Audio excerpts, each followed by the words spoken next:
21वीं सदी की नारी है, घूंघट की आड़ में केवल शर्माती नहीं है। अगर हक की बात आए, अधिकार की बात आए, तो सामने से शेरनी की तरह गुर्राती भी है। 21वीं सदी की नारी। इंसान में 3 क्वालिटी है, त्याग, सहनशीलता और क्षमा। तो इंसान महान है, लेकिन एक स्त्री जन्म से 3 क्वालिटियों के साथ आती है, वो जन्मजात महान है। अंतर्राष्ट्रीय महिला दिवस की असंख्य शुभकामनाएं।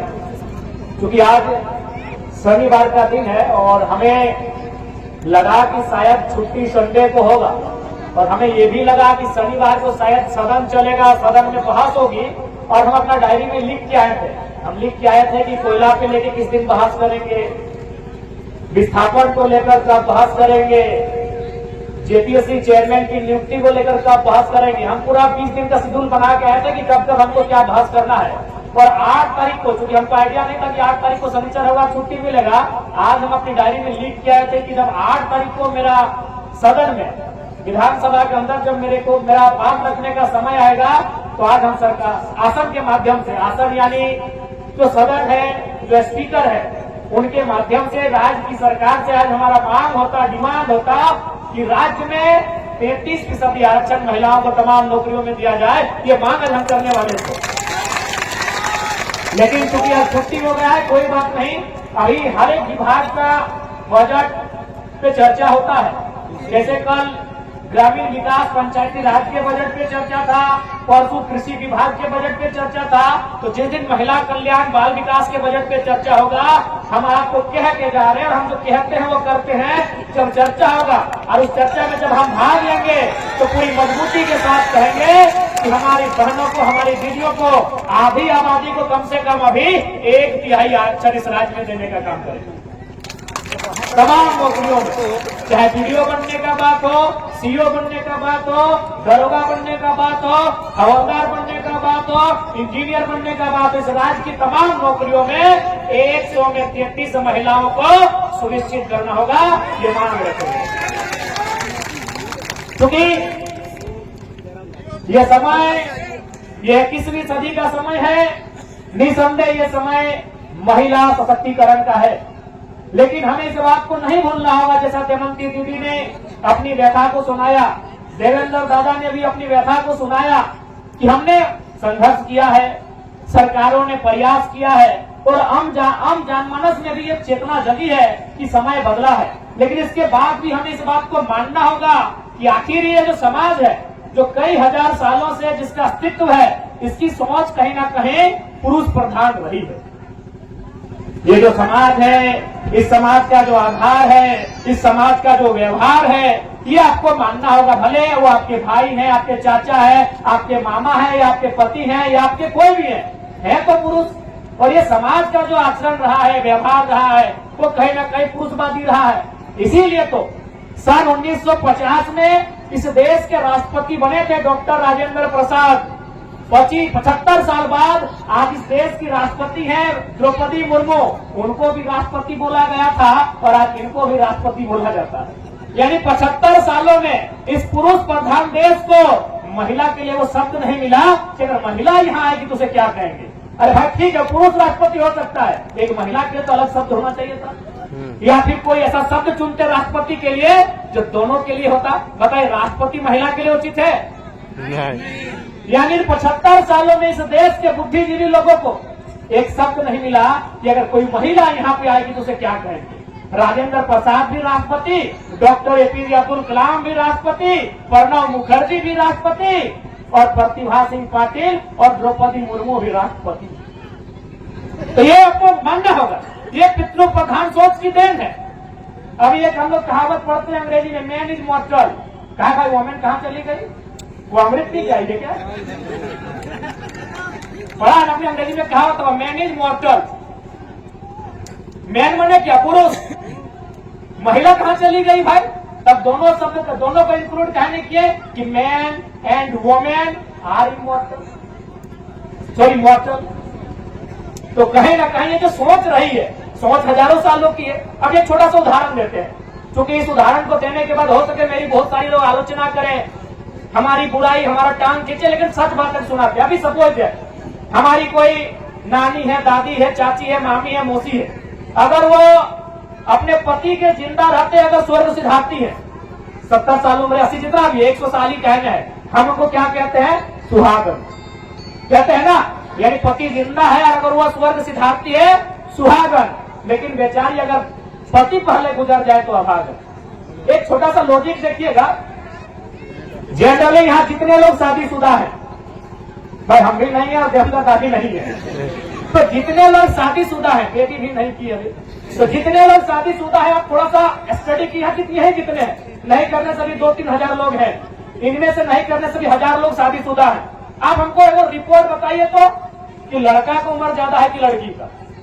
लड़का का। एक दो को अपवाद होगा, मुश्किल से एक भी, हमें लगता है यहाँ एक भी नहीं होगा। यानी 1000 में 1000 जो शादी हुआ है उसमें लड़का 5 साल लड़की से बड़ा है, कोई 10 साल बड़ा है, कोई 4 साल बड़ा है, कोई 15 साल बड़ा है कि नहीं? और आप क्या चाहते हैं? एक तो अपनी उम्र की छोटी लड़की से शादी भी की है और चाहते हैं मेरा जीते जी तुम मरेगी तब तुमको सुहागन करे। यानी एक तो कम उम्र में शादी करके लाए हैं और क्या चाह रहे हैं कि हमसे 2 साल पहले ही मर जाओ भाई। हो सके मेरे इस स्टेटमेंट के बाद मेरी लोग आलोचना करें कि आप ये क्या कर रहे हैं, लेकिन थोड़ा सा दिमाग से सोचा जाए, ये व्यवहार उचित नहीं है, क्योंकि सोच पुरुषवादी है। इस समाज का निर्माण ही पुरुषवादी सोच से हुआ है। सिंपल बात है कि तुमसे शादी भी करेंगे, तुम छोटी है हमसे 10 साल और हमसे 10 साल पहले गुजर जाओ तब ठीक है। इसलिए क्योंकि ढांचा पुरुष प्रधान का रहा है, बदलाव हुए हैं, संघर्ष हुआ है। महापुरुष चाहे ज्योतिबा फुल्ले रहे, डॉक्टर भीमराव अंबेडकर रहे, यह तमाम महापुरुष संघर्ष किए हैं, लड़ाई लड़े हैं। लेकिन ये भी सच्चाई है कि 75 साल में महिला अगर इस राष्ट्र की संवैधानिक सर्वोपरि पद पर आ जाए तो उसके लिए एक शब्द नहीं खोज पाए हैं। ये भी सत्य है हमारे देश का। खैर, दमयंती दी ने जो हमारी तमाड़ की विधायक की प्रत्याशी रही हैं, बहुत सुंदर इन्होंने कहा कि जब आप इतिहास को लिखेंगे आने वाली पीढ़ियां आपकी कसमें खाएंगी। आज नारी सशक्तिकरण का दौर है और हमें पूर्ण आशा है इस दौर को सबल करने के लिए आप तमाम हमारी दीदियां, हमारी बहनें पीछे नहीं हटेंगी। सबसे महत्वपूर्ण बात और एक बात दीदी लोग, क्योंकि हमेशा इस विषय पे आता है, पुरुष और नारी की जब बात आती है तो लोग कहते हैं कि नारियां कोमल होती हैं, और अक्सर कविताओं में देखिएगा, शेरो शायरी में आप पढ़िएगा, जब एक स्त्री की बात आती है तो कोमल, सरल, नाजुक इन शब्दों का प्रयोग किया जाता है। क्योंकि मैं आपको कहना चाहूंगा, जितनी मेरी दीदियां हैं, अगर कोई इन शब्दों का आपके लिए प्रयोग करे तो उसमें हतोत्साहित होने की आवश्यकता नहीं है। ये विधि का निर्णय है आपके लिए, जिसने संसार को बनाया है।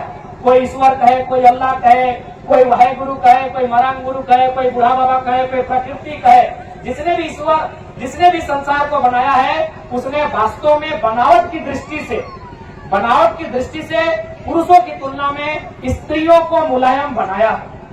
मेरा तर्क सुनिएगा, क्यों हो सके मेरी आलोचना आप कर दें कि आप स्त्रियों के लिए मुलायम, सरल, कोमल शब्द का प्रयोग कर रहे हैं, लेकिन मेरा तर्क सुनिएगा। अच्छा, आपने मिट्टी के बर्तन को बनते हुए देखा है? अच्छा, अगर एक बात बताइए, अगर मिट्टी कठोर है तो क्या वो बर्तन बनेगी? नहीं बनेगी ना। यानी मिट्टी को पानी में गीला करना पड़ता है, यानी कोमल। मिट्टी अगर कोमल बनेगी तभी वो बर्तन बनेगी। आपने लोहा को देखा है तलवार बनते हुए? क्या जो लोहा कठोर है, रड के समान है, वो तलवार बनेगा? नहीं बनेगा। उस लोहे को अगर आग में गलाएंगे, तपाएंगे, यानी कोमल, उसके व्यवहार में परिवर्तन करके उसे कोमल बनाएंगे, उसे नाजुक बनाएंगे, तभी वो तलवार बनेगा। तो मेरे कहने का मतलब है, कोमल उसको बनना पड़ेगा जिसको आविष्कार करना। आप बिना कोमल बने, बिना सरल बने, बिना कोमल बने आप आविष्कार नहीं कर सकते हैं। आप वो जंगल की लकड़ी को ले आइए, वो लकड़ी तभी सीधी होगी। तो आविष्कार करना है, आविष्कार मतलब सृजन, आविष्कार यानी नया, तो आपको कोमल बनना पड़ेगा। और विधाता ने स्त्रियों को उनके गर्भ में आविष्कार का जिम्मा सौंपा है। ये विधाता का निर्णय है, ये प्रकृति का अटल सत्य है कि जिसको आविष्कार करना है उसे कठोर बन के नहीं, कोमल बनना होगा। तो यदि आपको कोई कहे कोमल, तो भैया उसके पीछे कारण यही है कि आपके गर्भ में, आपकी कोख में, चाहे देवेंद्र महतो है, जयराम महतो है या दमयंती मुंडा है, उनका आविष्कार हुआ। हमारा आविष्कार आपके गर्भ में हुआ है, तो अगर आप कोमल नहीं होती, आविष्कार हमारा नहीं हो पाता।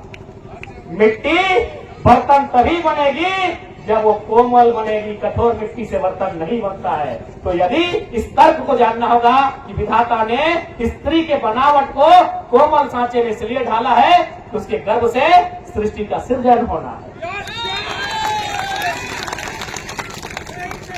और क्योंकि समय नहीं है, हमको भी फिर धनबाद जाना है, फिर सुबह रांची आ जाना है, बड़ी भागना है। इतना कहेंगे कि स्त्री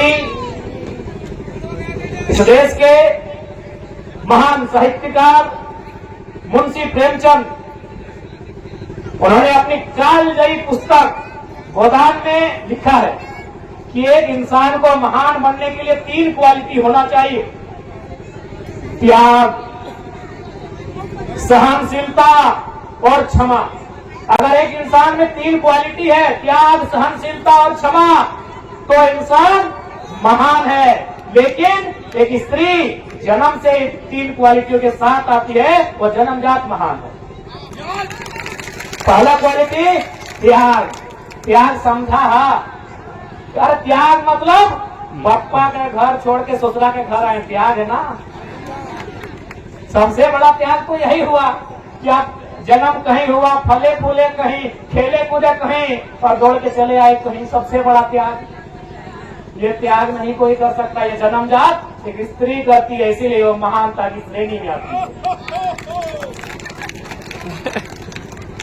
त्याग करते हैं ना, एक स्त्री विहीन होती है, विहीन बुझा, विहीन, अरे धान लगाने से पहले विहीन लगाते हैं।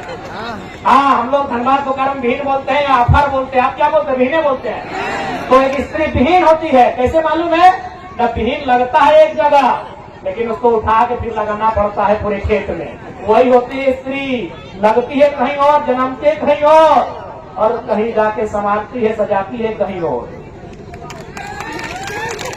दूसरा क्वालिटी है सहनशीलता। समझ रहे हैं? सहनशीलता माने सहना, सहना। आप यही एगो उदाहरण लीजिए, यही अगर कोई दो पति पत्नी आए हैं तो उनको सामने लाइए, जिनका छोटा छोटा बच्चा हो, दोनों की गोद में छोटा छोटा बच्चा दे दीजिए, और सौभाग्य ये हो कि एक ही उसी टाइम या तो वो शौचालय कर दे या तो पैखाना करे। आप उसका भाव देखिएगा, एक मर्द का भाव देखिएगा और एक महिला का भाव देखिएगा। महिला के भाव में अंतर नहीं होगा, और मर्द बोल गए इसको लेके जाओ, गलत बोल रहे हैं। सहनशीलता यानी धरती के बाद किसी में अगर सहने की क्षमता है, एक स्त्री है। छोटा तो ट्राई कर लीजिएगा, एक बच्चा पति को, एक पत्नी को दीजिएगा, और उसी समय वो 1 नंबर या 2 नंबर कर दे, उसके भाव से पता चल जाएगा। तो बोलेगा तुरंत इसको दूर करो, कपड़ा बदलो, महिला कुछ नहीं बोलेगी, क्योंकि इस धरती, क्योंकि धरती बहुत कुछ सहती है। धरती भी एक माँ के रूप में है। धरती के बाद अगर इस दुनिया में कोई सहने जानती है, एक स्त्री जानती है। तीसरा क्या है? क्षमा। अभी अगर लड़का लोग झगड़ा करे, अरे फलना जगह हमारा झगड़ा हुआ, अरे कोई बात नहीं, पहचान के रखो कौन कौन है। 2 दिन बाद पटका पटकी करेगा, 4 दिन बाद पटका पटकी करेगा, 1 साल बाद पटका पटकी करेगा, मेला के बदले अगला साल बाद मेला में बदला हुआएगा। अब सोच के देखिए, अगर स्त्री का भी वही व्यवहार हो जाए तो देश में रोज नया महाभारत होगा। इसलिए स्त्री क्या करती है कि जाओ माफ कर, तुम हमको दुख दिया, तुम हमको सताया, तुम हमको धोखा दिया, तुम हमारे साथ क्या किया, जाओ अपना दिल को बड़ा किए, तुमको माफ कर दिया। एक जीवन काल में अपने बाल्य काल से युवा अवस्था से लेके इस संसार को त्यागने तक एक स्त्री जितना लोगों को माफ करती है, शायद ही कोई कर पाए। माफ यानी क्षमा कर। इसलिए आज नारी दिवस के अवसर पर मैं तमाम दीदियों से, तमाम बहनों से आग्रह करूंगा कि 21वीं सदी आपका है, बस आप सार्थक होकर एक दिशा में चलने का काम करें। हम सब इतना ही कहेंगे कि यहाँ 21वीं सदी की नारी है, ये केवल बेलन लेकर रोटी ही नहीं पकाती है। ये बेलन लेकर केवल रोटी ही नहीं पकाती है, जरूरत पड़े तो बम लेकर दुश्मनों के टैंक भी फोड़ आती है। ये 21वीं सदी की नारी है। ये केवल पाउडर और काजल लगाकर श्रृंगार ही नहीं करती है। ये केवल पाउडर और काजल लगाकर श्रृंगार ही नहीं करती है, समय आने पर आंखों में अंगार भी भरती है। ये 21वीं सदी की नारी है। ये 21वीं सदी की नारी है। ये केवल पर्दे के पीछे से शर्माती नहीं है। ये 21वीं सदी की नारी है। घूंघट की आड़ में केवल शर्माती नहीं है। अगर हक की बात आए, अधिकार की बात आए तो सामने से शेरनी की तरह गुर्राती भी है। ये 21वीं सदी की नारी है।